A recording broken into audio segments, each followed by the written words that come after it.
Kami mengucap syukur untuk firman-Mu yang Engkau berikan dalam hidup kami ya Tuhan. Firman-Mu adalah kebenaran, firman-Mu adalah pelita bagi langkah kami di tengah dunia yang gelap ini. Ya Tuhan, kiranya Engkau terus menolong kami, memimpin kami. Untuk kami boleh hidup berjalan di dalam terang. Dan melalui pemberitaan firman, pembacaan firman ini, kiranya hikmat dari Tuhan bersama dengan kami. Sehingga apa yang boleh kami baca renungkan bersama ini, itu juga boleh mengubah hati, pikiran dan hidup kami. Kami menyerahkan waktu di depan ini ketika kami membaca akan firman-Mu. Tuhan tolonglah kami. Kami berdoa di dalam nama Tuhan Yesus. Amin. Silahkan duduk Bapak Ibu. Selamat pagi Bapak Ibu Saudara sekalian yang kasih Tuhan. Bagaimana kabarnya? Puji Tuhan. Saudara, kita bersyukur pada Tuhan, sekali lagi Tuhan memberikan kita kesempatan untuk kita boleh ada di rumah Tuhan, beribadah, memuji, menyembah Tuhan. Dan saudara, di dalam ibadah kita pada hari ini kita bersama-sama akan merenungkan satu tema, yaitu adalah jangan memandang muka. Dan tema kita didasari dari satu bagian dari surat Yakobus pasal yang kedua, ayat yang pertama sampai dengan ayat yang ke-13. Yakobus pasal yang kedua, ayat yang pertama sampai dengan ayat yang ke-13. Oleh LAI, saudara, perikop ini juga diberikan judul Jangan Memandang Muka. Kita perhatikan ayat yang pertama, demikian firman Tuhan. Saudara-saudaraku, sebagai orang yang beriman kepada Yesus Kristus Tuhan kita yang mulia, janganlah iman itu kamu amalkan dengan memandang muka. Sebab jika ada seorang masuk ke dalam kumpulanmu dengan memakai cincin emas dan pakaian indah, dan datang juga seorang miskin ke situ dengan memakai pakaian buruk, dan kamu menghormati orang yang berpakaian indah itu dan berkata kepadanya, silahkan Tuhan duduk di tempat yang baik ini. Sedang kepada orang yang miskin itu kamu berkata, berdirilah di sana, atau duduklah di lantai ini dekat tumpuan kakiku. Bukankah kamu telah membuat pembedaan di dalam hatimu dan bertindak sebagai hakim dengan pikiran yang jahat? Dengarkanlah hai saudara-saudara yang kukasihi. Bukankah Allah memilih orang-orang yang dianggap miskin oleh dunia ini untuk menjadi kaya dalam iman dan menjadi ahli waris kerajaan yang telah dijanjikannya kepada barang siapa yang mengasihi Dia? Tetapi kamu telah menghinakan orang-orang miskin. Bukankah justru orang-orang kaya yang menindas kamu dan yang menyeret kamu ke pengadilan? Bukankah mereka yang menghujat nama yang mulia, yang olehnya kamu menjadi milik Allah? Akan tetapi, jikalau kamu menjalankan hukum utama yang tertulis dalam kitab suci, kasihilah sesamamu manusia seperti dirimu sendiri, kamu berbuat baik. Tetapi jikalau kamu memandang muka, kamu berbuat dosa. Dan oleh hukum itu menjadi nyata bahwa kamu melakukan pelanggaran. Sebab barang siapa menuruti seluruh hukum itu, tetapi mengabaikan satu bagian daripadanya, ia bersalah terhadap seluruhnya. Sebab ia yang mengatakan jangan berzinah, ia mengatakan juga jangan membunuh. Jadi jika kamu tidak berzinah tetapi membunuh, maka kamu menjadi pelanggar hukum juga. Berkatalah dan berlakulah seperti orang-orang yang akan dihakimi oleh hukum yang memerdekakan kamu. Sebab penghakiman yang tak berbelas kasihan akan berlaku atas orang yang tidak berbelas kasihan. Tetapi belas kasihan akan menang atas penghakiman. Saudara, berbahagialah kita yang dengan setia membaca merenungkan firman Tuhan. Haleluya. Haleluya. Haleluya. Haleluya.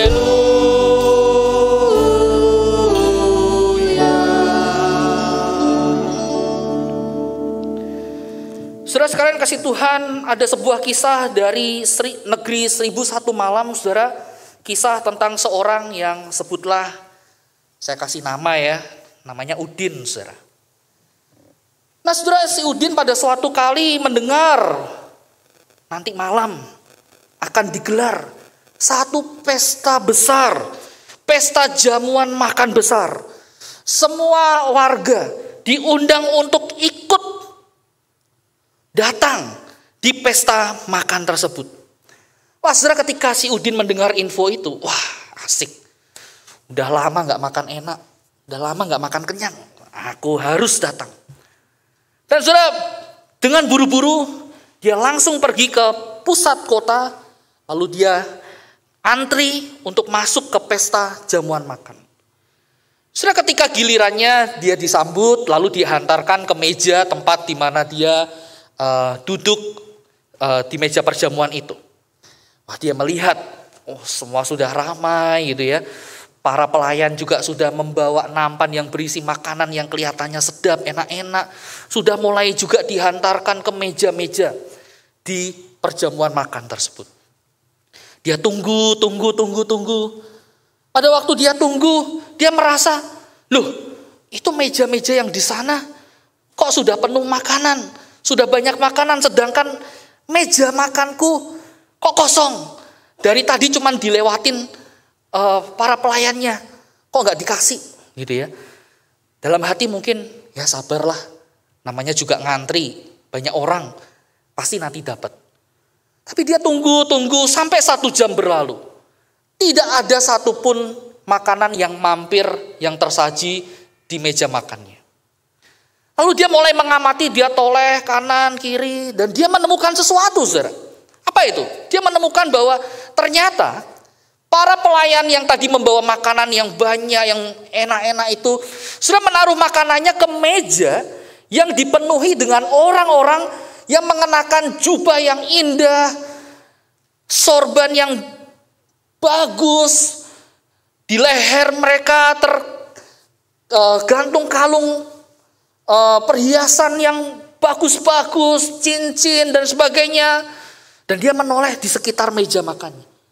Karena dia menemukan bahwa ternyata orang-orang yang ada di sekitar meja makan si Udin itu adalah orang-orang yang berpakaian kumel, ya lusuh, bahkan berdebu, kotor. Ngehlah si Udin. Oh, ternyata begitu. Lalu dia memutuskan untuk pulang ke rumah. Dan sesampainya di rumah, saudara, si Udin mengganti pakaiannya. Dia ganti pakaiannya yang lusuh, yang kotor itu, yang berdebu itu. Lalu dia cari jubah atau pakaian yang terbagus yang dia miliki. Dia pakai. Dia cari juga sorban kepala, penutup kepala yang terbagus. Ya, yang paling bagus. Yang gemerlap, dia pakai. Lalu dia cari simpenan, perhiasan, kalung, cincin dan sebagainya. Dia juga pakai. Sehingga penampilan Udin 180 derajat berbeda dari sebelumnya. Lalu dia pergi dan dia kembali mengantri untuk masuk ke pesta perjamuan itu. Dan kali ini saudara, si Udin mendapat perlakuan yang berbeda dari sebelumnya. Jika dia tadi diantar oleh pelayan, sekarang yang menyambutnya adalah tuan rumahnya sendiri.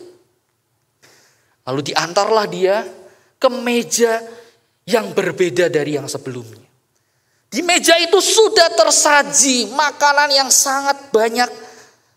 Ya, mulai dari yang berlemak, sayur, buah, semuanya ada, gitu ya. Mungkin ada cukyok juga di situ, ya. Semua ada di situ. Dan saudara, si Udin duduk dengan perasaan puas.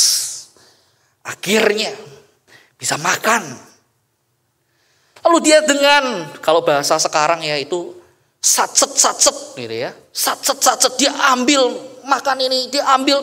Tapi saudara, ada yang menarik dari apa yang dilakukan oleh si Udin. Dia tidak hanya mengambil makanan lalu memasukkan ke mulut.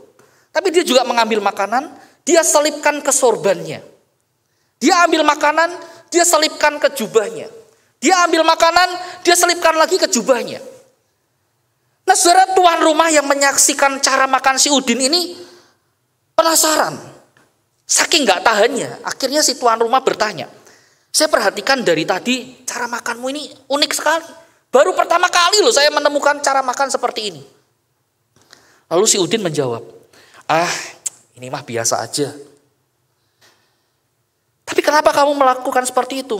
Ya, saya rasa sorbanku, jubahku, mereka berhak mendapatkan bagiannya. Karena merekalah aku bisa duduk makan enak di sini. Jadi, kurasa mereka layak untuk mendapatkan bagiannya. Nah, saudara, dari cerita tadi, dari cerita si Udin tadi, saudara, cerita ini sesungguhnya ingin menunjukkan gambaran tentang kecenderungan hati manusia, di mana saudara kecenderungan hati manusia ini seringkali memandang seseorang dari wajahnya, dari mukanya, atau dari penampilan luarnya. Saudara, inilah kecenderungan hati yang saudara terus ada. Kita harus akui saudara, kecenderungan hati ini bukan hanya cerita dari si Udin ataupun cerita di masa lalu. Saudara, kecenderungan hati yang memandang muka ini boleh dikatakan bahkan menjadi satu hal yang mungkin sudah menjadi atau mendapatkan tempat di dalam kehidupan manusia di sepanjang zaman dan di segala tempat. Saudara, banyak orang yang jatuh pada sikap memandang muka ini, di mana mereka menilai seseorang dari wajahnya, dari penampilan luarnya. Orang-orang yang demikian sudah beranggapan, oh jika wajah atau penampilan luar itu mencerminkan pribadi seseorang itu, siapa orang itu, keberadaannya. Lalu saudara, muncullah penilaian-penilaian. Pola memandang muka ini saudara akhirnya melahirkan satu sikap, yaitu apa saudara? Sikap untuk membeda-bedakan. Ada favoritisme terjadi di sana. Bukannya tidak mungkin, juga ada arogansi di sana. Merasa diri, merasa kelompoknya lebih baik, lebih tinggi daripada orang lain atau kelompok yang lain. Akibatnya saudara, karena arogansi, favoritisme, banyak orang akhirnya saudara karena memandang muka ini, sikap memandang muka ini, menjadi enggan untuk bergaul, menjadi enggan untuk berelasi dengan orang lain. Kenapa? Karena dianggap gak sama. Kalau anak muda mengatakan gak level. Ya, gak level. Kita ada di level yang berbeda, derajat yang berbeda. Nah saudara, kalau kita memperhatikan di dalam bacaan tadi, Yakobus pasal yang kedua ayat 1 sampai dengan ayat yang ke-13. Saudara, maka kita akan menemukan hal yang sama juga dialami oleh Yakobus di tengah komunitas orang percaya pada waktu itu. Yakobus bergumul. Yakobus tidak habis pikir. Bagaimana mungkin di dalam komunitas orang percaya, gereja pada waktu itu justru turut menyuburkan praktik memandang muka.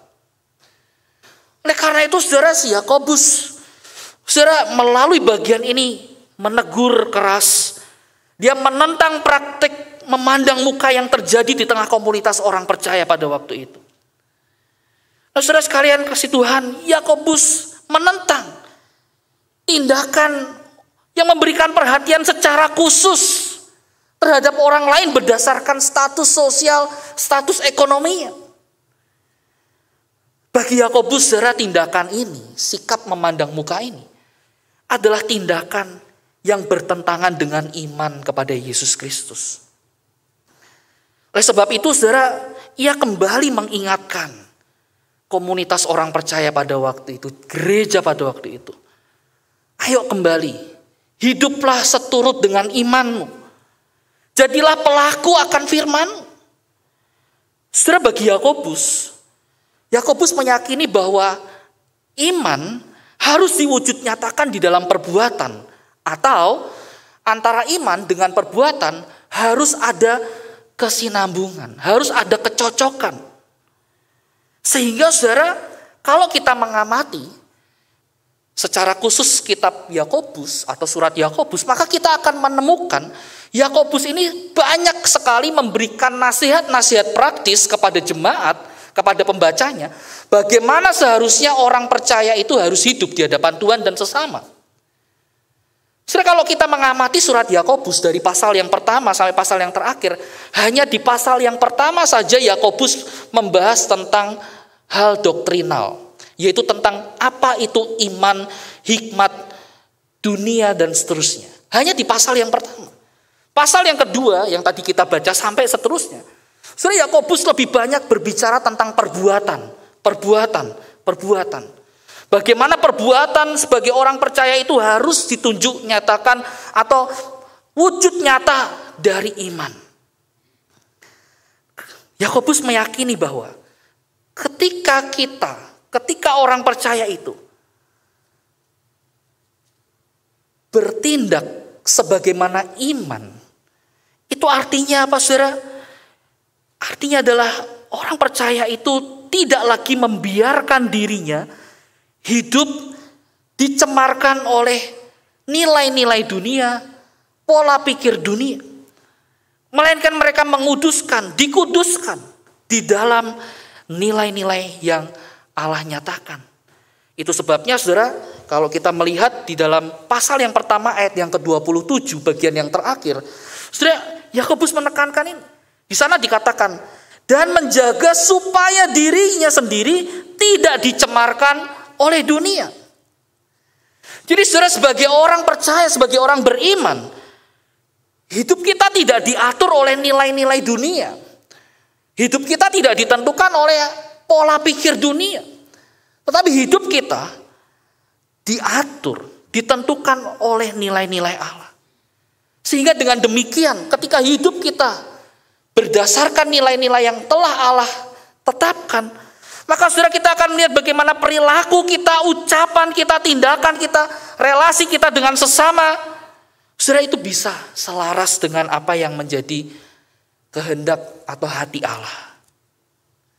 Dan sikap memandang muka sekali lagi itu bertentangan dengan iman kepada Kristus. Nah, saudara, sekarang jika memandang muka itu adalah satu sikap yang bertentangan dengan iman, yang menjadi pertanyaannya bagi kita sekarang adalah, lalu bagaimana caranya agar kita, engkau dan saya, menjaga diri dari sikap memandang muka ini? Saudara, ada dua hal yang kita bisa renungkan melalui bagian ini. Yang pertama, saudara, bagaimana cara supaya kita menjaga diri dari sikap memandang muka? Yang pertama adalah kita harus ingat bahwa kita semua sama derajatnya di hadapan Tuhan. Kita semua sama derajatnya di hadapan Tuhan.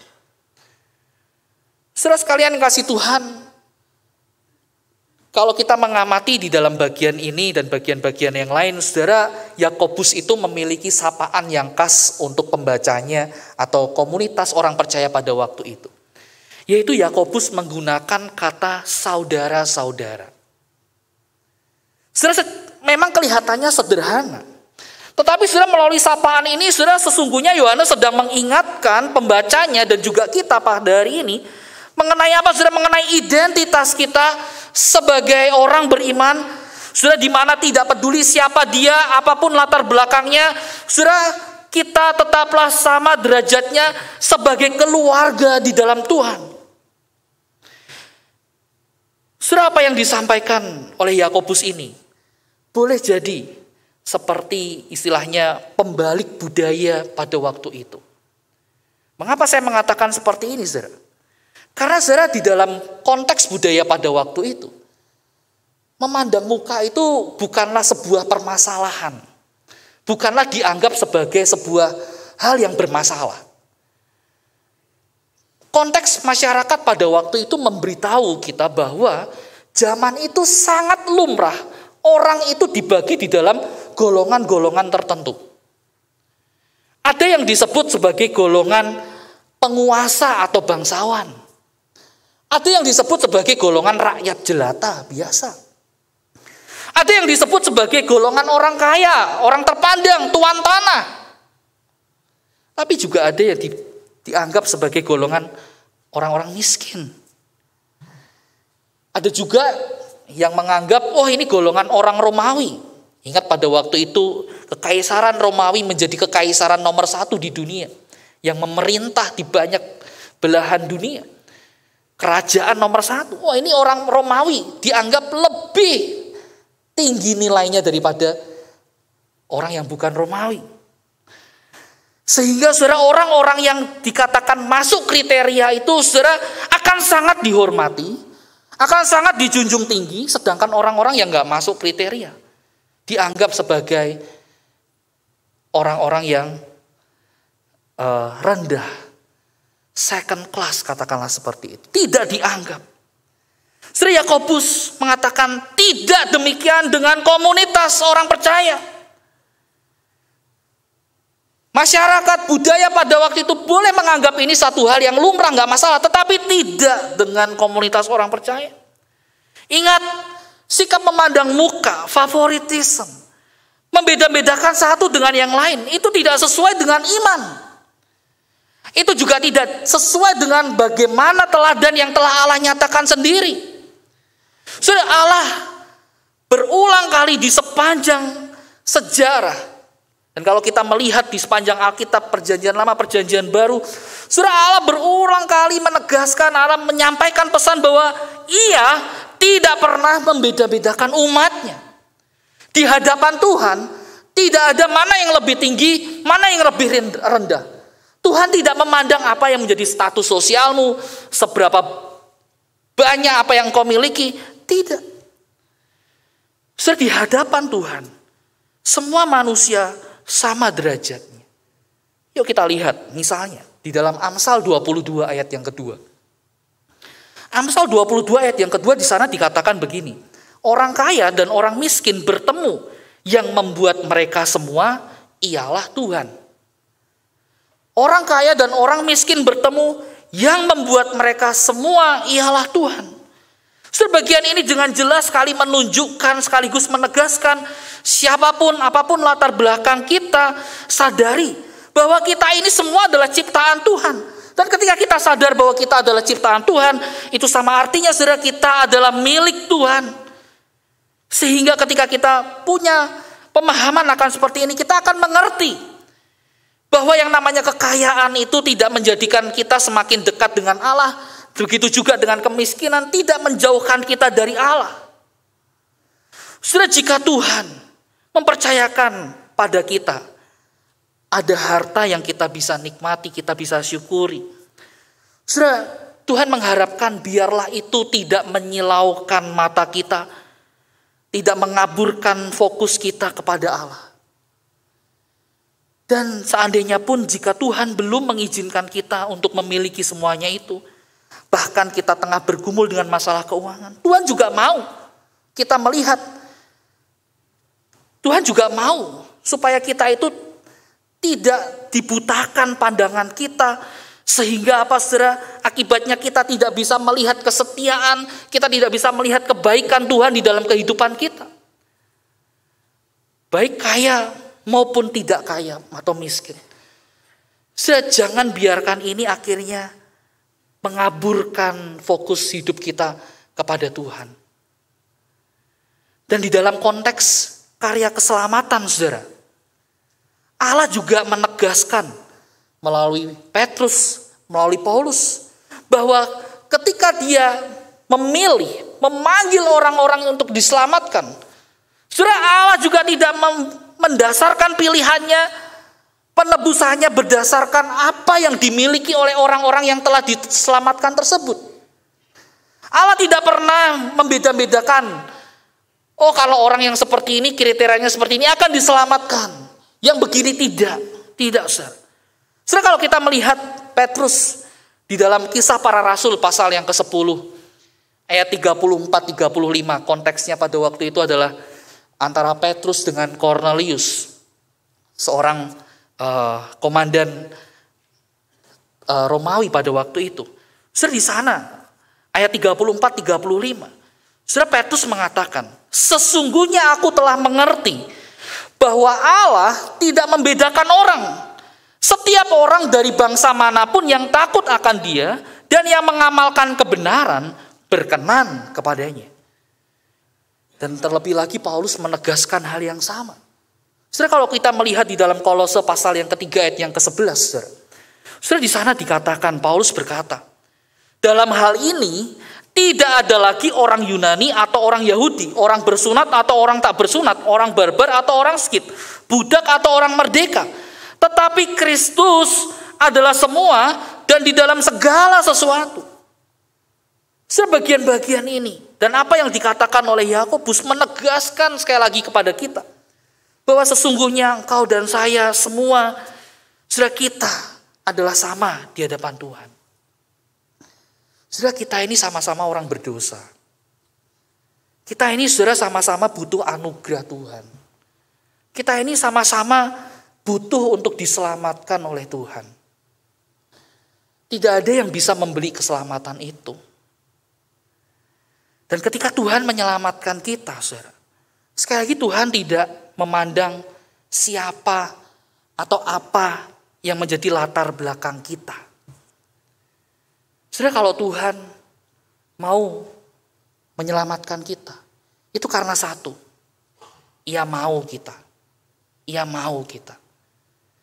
Ia tidak peduli dengan apa yang melekat pada kita atau apa yang tidak ada pada kita. Karena Ia mau kita. Dan oleh karena itu, saudara, dengan pemahaman yang seperti ini, saudara, mari kita pun juga belajar. Kita pun juga meneladani apa yang Tuhan juga lakukan. Yaitu bagaimana kita juga harus membuang jauh-jauh sikap memandang muka. Kita membeda-bedakan. Ada favoritisme terjadi di sana. Ada arogansi di sana. Kita merasa diri kita merasa kelompok kita, golongan kita jauh lebih baik, jauh lebih tinggi daripada yang lain. Saudara, sekali-kali tidak. Kita perlu membuang semuanya itu. Dan kita menggantinya, saudara. Ketika kita melihat diri kita melihat orang lain. Saudara, yang menjadi fokus kita, yang menjadi perhatian utama kita adalah Tuhan itu sendiri. Kalau Tuhan mengasihi umatnya, kalau Tuhan mengasihi dia, kalau Tuhan mau memakai dia, kenapa aku harus menolaknya? Kenapa aku harus membeda-bedakannya? Kenapa aku harus menganggap bahwa dia tidak sama denganku? Kita perlu mengganti, saudara, cara pandang kita. Dengan apa, saudara? Dengan fokus hanya kepada Tuhan semata, bukan yang lain. Saudara, itu yang pertama. Bagaimana supaya kita tidak jatuh di dalam sikap memandang muka, yaitu dengan kita mengingat bahwa kita semua ini sama derajatnya di hadapan Tuhan.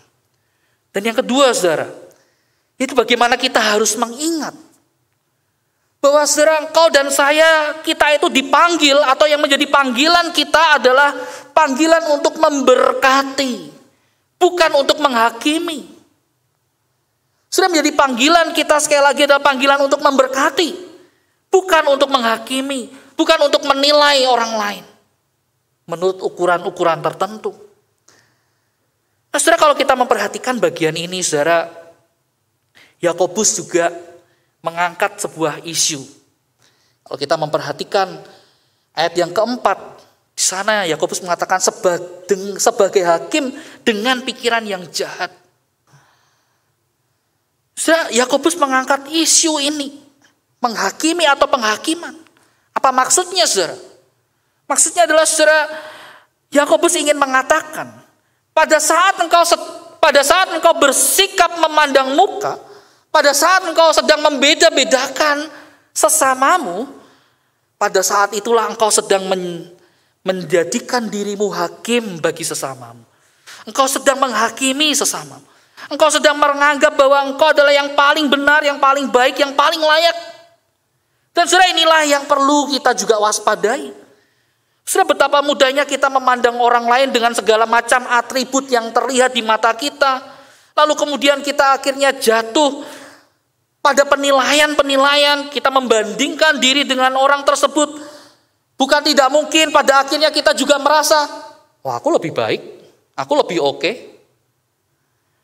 Saudara, Mother Teresa satu kali pernah berkata begini, if you judge people, you have no time to love them.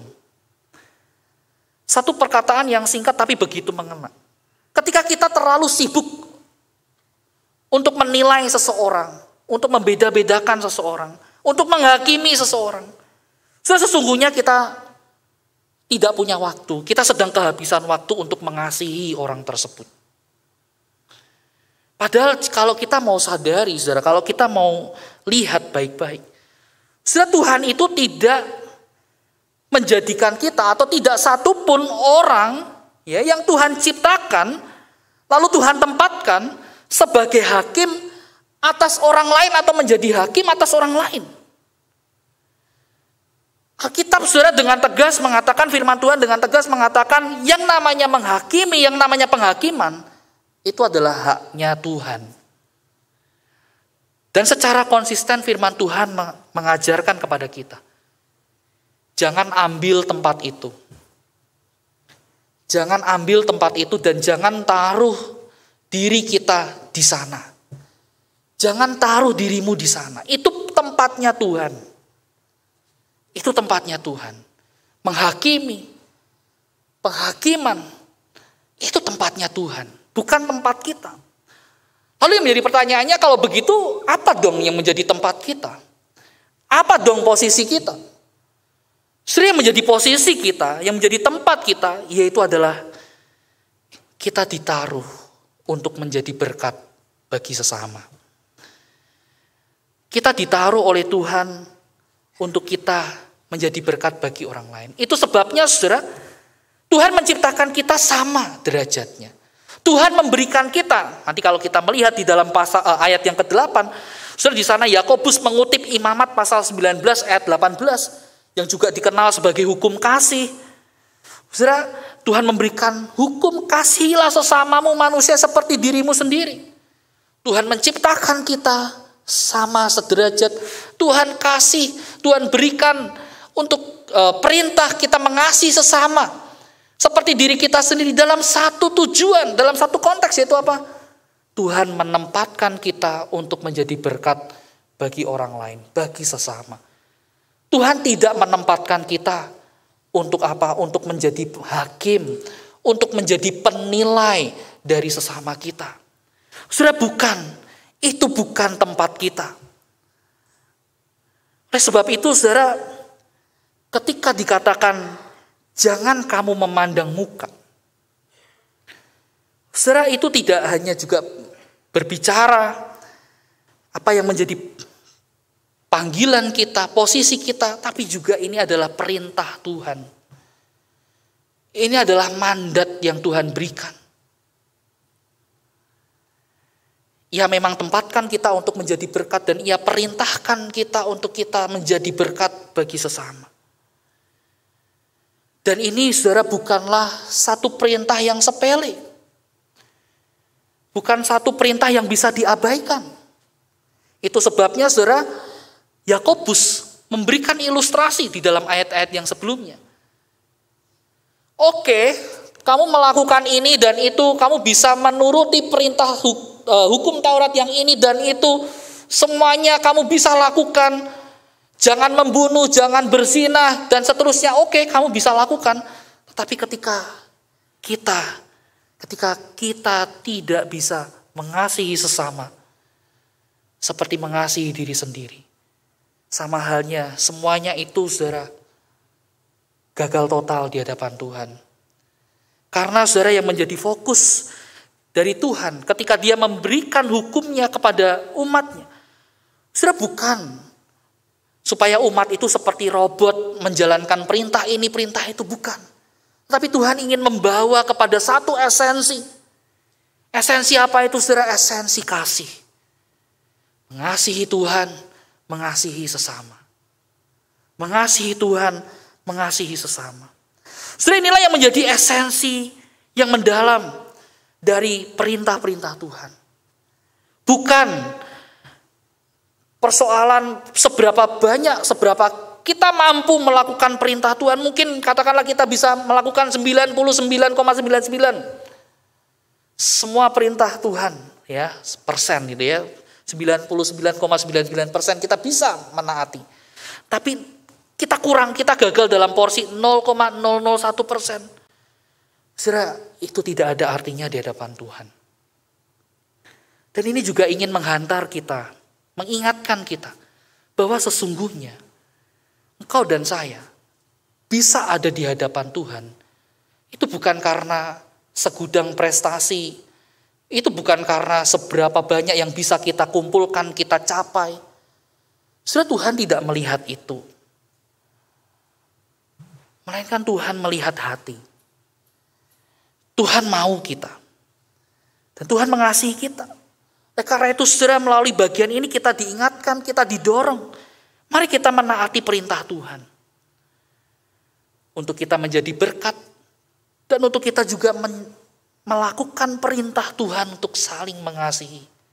Satu dengan yang lain. Dengan kasih yang tulus. Tatapan kita bukanlah tatapan yang penuh dengan penghakiman, penilaian. Dari ujung rambut sampai ujung jempol kita lihat naik turun. Kita nilai seseorang untuk mencari apa yang menjadi kelemahannya. Bukan. Tapi saudara, yang menjadi tatapan kita adalah tatapan kasih. Perkataan kita bukanlah perkataan yang menyerang, yang menyudutkan. Melainkan saudara, perkataan yang membangkitkan, yang meneguhkan, menguatkan. Saudara, oleh karena itu kita diingatkan. Mari sekali lagi kita buang segala prasangka. Kita runtuhkan apa yang menjadi tembok pemisah kita. Yang mungkin tanpa sadar kita bangun tinggi-tinggi. Yang akhirnya saudara menjadi penghalang bagi kita untuk apa? Menjadi berkat bagi orang lain. Untuk kita boleh menaati apa yang menjadi perintah Tuhan. Saudara, satu hal yang sederhana tetapi kita mulai bisa latih. Kita juga bisa kembangkan. Itu adalah bagaimana ketika kita berjumpa dengan orang-orang, anggaplah baru. Yang baru pertama kali kita temui. Yang saya percaya saudara, Tuhan juga bekerja di sana. Saat ini memang susah ya dengan kita pakai masker. Kalau dulu sebelum kita pakai masker, kita kalau ketemu bisa senyum begitu ya. Senyumnya kelihatan. Nah, ini semua pakai masker, mau senyum gimana begitu ya. Mungkin kita perlu modif bikin masker yang sininya bolong begitu. Atau yang transparan. So, kita bisa latih dengan kita menyapa orang-orang yang ada di sekitar kita. Kanan, kiri, depan, belakang kita. Mungkin kita belum tahu namanya, ya kita kenalan siapa namanya. Kita meluangkan waktu untuk ngajak ngobrol. Satu hal yang simpel, tetapi saudara kita bisa gunakan itu. Dan saya percaya kalau Tuhan bisa pakai hal yang simpel untuk memberkati sesama kita. Mungkin ada rekan-rekan yang mungkin datang di dalam ibadah dengan hati yang gelisah, berbeban berat, pikiran yang berkecamuk. Jadi dengan kita menyapa, kita meluangkan waktu untuk bertanya, bersapa. Saudara, Tuhan pakai itu untuk apa? Menjadi berkat, meneduhkan. Rekan-rekan atau teman-teman kita yang mungkin baru pertama kali hadir dalam ibadah, saudara, kita bisa menyambut, menerima mereka dengan penuh hangat. Saya percaya saudara, sekali lagi, hal yang simpel Tuhan bisa pakai untuk menjadi berkat. Tapi yang menjadi pertanyaannya sekali lagi adalah, maukah kita menggunakan, kita menyadari posisi kita, siapa kita di hadapan Tuhan, dan bagaimana kita harus mengamalkan iman kita di tengah dunia ini. Kiranya Tuhan menolong kita. Mari kita berdoa.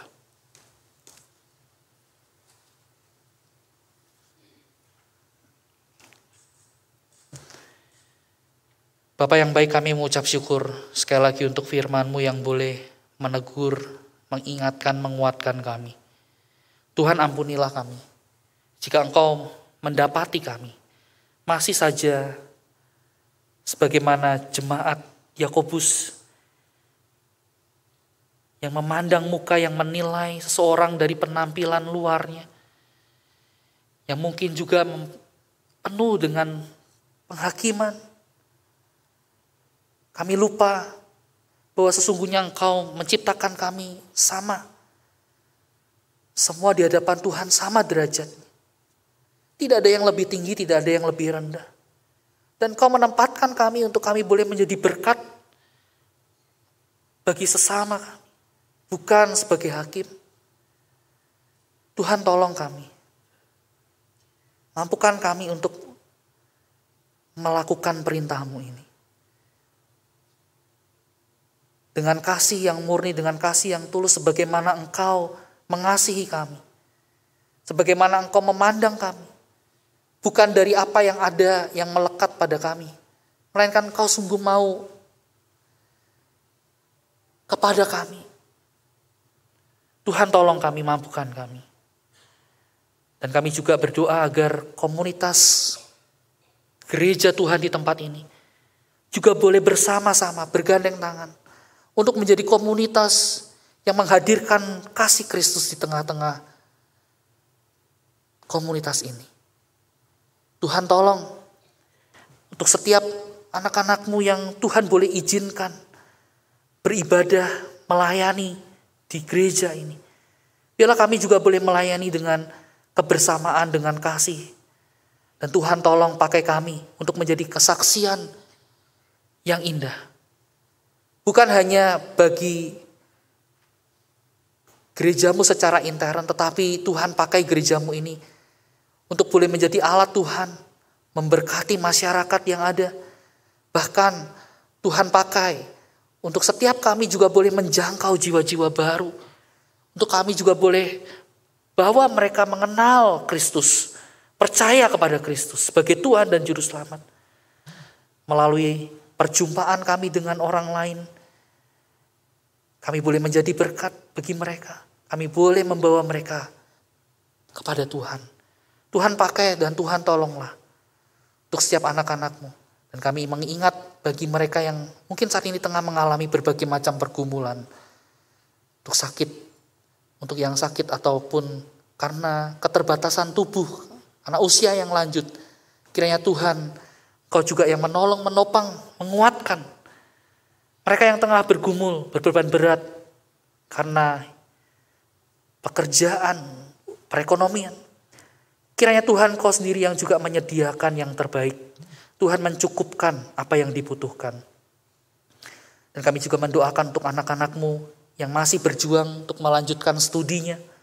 Dimanapun dan apapun yang menjadi jurusan mereka, minat mereka. Kiranya Tuhan, Engkau yang juga menolong mereka satu persatu. Biarlah mereka juga boleh melihat bahwa di dalam perjalanan hidup mereka ada Tuhan yang bersama dengan mereka. Ada Tuhan yang terus menaungi mereka. Dan Tuhan yang memberkati hidup mereka. Tuhan tolong untuk setiap anak-anak-Mu, untuk setiap umat-Mu. Dan kami mau membawa doa kami ini, permohonan kami ini di dalam nama Tuhan Yesus. Kami berdoa dan mengucap syukur.